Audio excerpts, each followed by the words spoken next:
করতে সক্ষম হয়েছে। আজকে সেই নেতা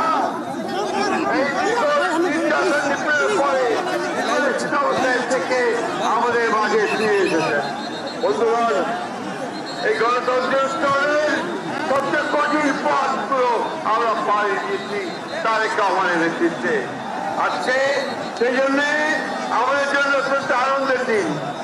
অন্যদিকে আমাদের মাতা দেশনেত্রী বেগম খালেদা জিয়া অসুস্থ অবস্থায় আজকে হাসপাতালে রয়েছেন। আজকে আমরা একদিকে আল্লাহ তাআলার কাছে দোয়া করবো যেন তিনি সুস্থ হয়ে আমাদের মধ্যে ফিরে আসেন, আর একই সঙ্গে দোয়া করবো যেন তারেক রহমানের নেতৃত্বে আমাদের আগামী 26-এ যে নির্বাচন, সেই নির্বাচনে জয়ী হয়ে আমরা যেন গণতন্ত্রকে প্রতিষ্ঠা করতে পারি, আইনের শাসনকে প্রতিষ্ঠা করে দিতে পারি। 31 দফাকে বাস্তবায়িত করতে পারি। সকলকে আবারও আমরা বিএনপির পক্ষ থেকে ধন্যবাদ, কৃতজ্ঞতা জানাচ্ছি।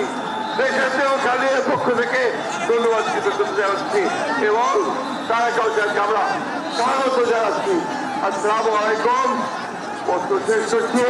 বিএনপি জিন্দাবাদ, শেখ প্রেসিডেন্ট আমার হোক, দেশের বেগম খালেদা জিন্দাবাদ, তারেক রহমান জিন্দাবাদ। আজকের এই ঐতিহাসিক